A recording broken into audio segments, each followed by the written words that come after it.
Good morning students, myself Sarita Bansal from Harvard convent senior secondary school. आज मैं 10वीं कक्षा के बच्चों को संचयन भाग का पाठ सपनों के से दिन पढ़ाने जा रही हूँ। बच्चे, हमने पहले वीडियो लेक्चर में इसका भाग 1 यानी कि पार्ट नंबर 1 किया था। अब इसका पार्ट 2 करेंगे। पार्ट 1 में हमने पढ़ा था कि गुरदयाल सिंह जी इसमें अपने बचपन की अवस्था का वर्णन करते हैं। वे कैसे वो खेल के फटेहाल खेलते थे, एक दूसरे को पीटते थे, लेकिन जब वो माता पिता से उनकी शिकायत आती तो माता पिता उन्हीं को बहुत पीटते थे, इतना पीटते कि चाहे खून आ जाता। तो वो इसलिए डर के मारे कोई भी अपने माँ बाप को शिकायतें लगाता ही नहीं था। पढ़ाई की उस समय इतना कुछ रुचि नहीं थी, बिना रुचि के पढ़ाई करते थे। माँ बाप भी कोई जोर नहीं देते थे बच्चों की पढ़ाई पर। उनका ये था कि बस बच्चों को हिसाब करना आना चाहिए, बही खाता लिखना चाहिए और कुछ नहीं आना चाहिए। बच्चे तालाब में और रेत में कैसे नहाते थे ये हमने पढ़ा था। छुट्टियों के घर नानी के घर जाते थे, नानी के घर जाकर खूब खाते पीते थे। अगर नानी के घर नहीं जाते थे तो वो घर पर कैसे मस्ती करते थे। छुट्टियों का काम करने के लिए सभी आलस मानते थे। जब 40 में से 10 छुट्टियां रह जाती तब सभी को छुट्टियों का काम याद आ जाता था। तो उसके बाद भी वो जब 10 दिन भी वो बीत जाते तो उनको ये था कि मास्टर जी की मार खाना ही बेहतर है, इसलिए वो छुट्टियों का काम नहीं करते थे। इसके बाद ओम्मा का भयंकर सिर। ओम्मा उनका एक साथी था जो छोटे कद का था, लेकिन उसका जो सिर था वो बहुत बड़ा था। अगर वो अपने से लंबे लड़के को सिर से वार करता था तो बहुत जोर से लगता था और वो दर्द से करा उठता था। ओम्मा मारने पीटने, बातें करने और गालियां देने में सबसे ऊपर था। उसका सिर हांडी जैसा बड़ा था। वह लड़ाई में सिर से वार किया करता था। वह केवल 4 फुट का ठिगना सा लड़का था। आंखें बिल्ली जैसी और चेहरा बंदरिया जैसा था। उसके सिर की जबरदस्त चोट से उससे 3 गुना बड़े लड़के भी करा उठते थे। लड़कों ने उसके सिर की टक्कर का नाम रेल बम्बा रखा हुआ था। पीटी मास्टर का भय। लेखक का स्कूल छोटा सा था। सुबह प्रार्थना के समय सभी लड़के कतारों यानी कि लाइनों में खड़े रहते थे।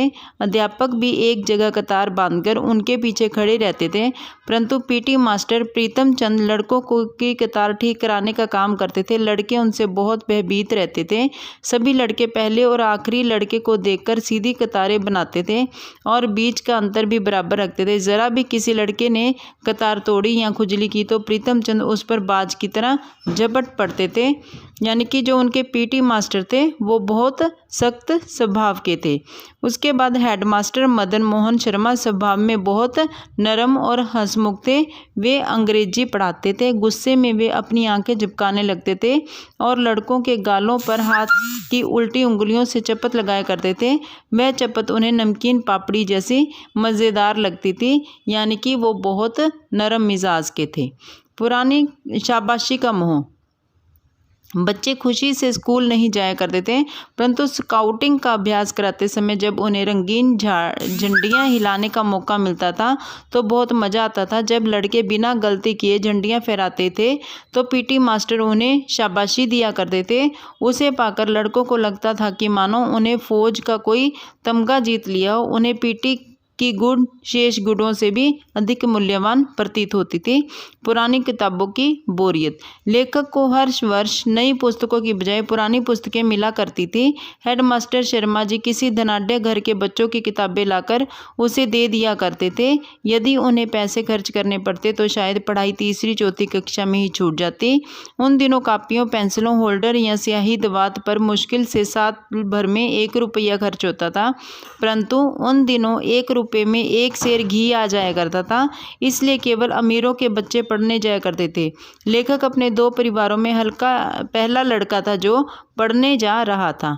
लेखक को कई कक्षा में जाने का शौक कभी नहीं जागा। उसे नई कापियों और पुरानी किताबों से अजीब सी गंध आया करती थी। आज लेखक को लगता है कि शायद मास्टरों की मारपीट और आगे की मुश्किल पढ़ाई के कारण ही उसे पढ़ाई रुचती नहीं है, उसे स्कूल अच्छा लगता था तो बस मास्टर प्रीतम चंद द्वारा कराई गई परेड, व्हीसल तथा बूटों की खटखट से दाएं बाएं घूमने के कारण अच्छा लगता था। फौज में भर्ती होने का दृश्य। दूसरा विश्व युद्ध निकट आया। नाभा रियासत का राजा अंग्रेजों की गिरफ्तारी में ही मर चुका था। राजकुमार अभी विलायत में पढ़ रहा था। अंग्रेज गांव के युवकों को फौज में भर्ती करने के लिए आए। उनके साथ नौटंकी करने वाले भी थे। वे लड़कों के युवकों को फुल बूट का लोभ दिखाकर भर्ती करना चाहते थे। इसके लिए वे गाना गाते थे, भर्ती हो जा रे रंगरूट। लेखक को स्कूल में वर्दी और बूट जरा पहनकर फौज का ही अनुभव होता था। यानी कि लेखक को पढ़ने लिखने का शौक बिल्कुल नहीं था। उसको नई किताबों से भी अजीब सी गंध आती थी, लेकिन उसको जो स्काउटिंग के लिए परेड कराते थे, दाएं बाएं पैर मरवाते थे, उसमें बहुत अच्छी खुशबू, उसमें बहुत मज़ा आता था। और उसको जो वो फौज वाली यूनिफॉर्म पहनते थे, ड्रेस डालते थे, वो भी लेखक को बहुत पसंद थी। मास्टर प्रीतम चंद की शक्ति। मास्टर प्रीतम चंद कभी मुस्कुराते नहीं थे। उनका रंग रूप और स्वभाव डरावना था। उनके बूटों के पंजों के नीचे कीलें और एड़ियां में खुरियां लगी रहती थी। बच्चे प्रीतम चंद से नफरत भी बहुत करते थे। कारण था मारपीट। एक दिन वे फारसी पढ़ाने के लिए कक्षा में आए। उन्होंने बच्चों को एक शब्द रूप याद करने के लिए दिया। वह शब्द रूप कठिन था। सब बच्चों ने बार बार याद किया, किंतु अगले दिन कोई ना सुना पाया।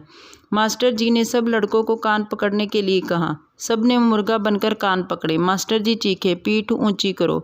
पीठ ऊंची करने पर कुछ ही मिनटों में पैरों से जलन होने लगती थी। हेडमास्टर की प्रीतम चंद को डांट। हेडमास्टर जी ने लड़कों को मुर्गा बना देखा। उन्हें यह सहन न हुआ। उन्होंने उत्तेजित होकर प्रीतम चंद को कहा, क्या चौथी कक्षा के बच्चों को सजा देने का यही ढंग है? फौरन बंद करो। यह कहकर हेडमास्टर गुस्से में से कांपते हुए अपने कमरे में चले गए। कई दिनों तक मास्टर प्रीतम चंद स्कूल में नहीं आए। पता चला कि हेडमास्टर ने उन्हें मुअत्तल करके आदेश की मंजूरी के लिए नाभा भेज दिया है। यानी कि मास्टर प्रीतम चंद बच्चों को कड़ी सज़ा दे रहे थे, तो हेडमास्टर जी ने उन्हें देख लिया और उनको किसी और जगह यानी कि नाभा भेज दिया। पता चला कि प्रीतम चंद को इस मुअत्तली से कोई फ़र्क नहीं पड़ा। वे अपने कमरे में बड़े आराम से रहते थे।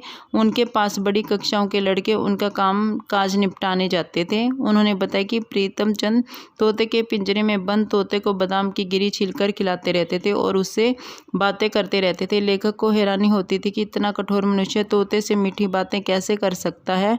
क्या तोते को उससे कोई डर नहीं लगता? तो ये थी गुरदयाल सिंह शर्मा के बचपन की कथा। उम्मीद है बच्चों आपको समझ में आया होगा। थैंक्स।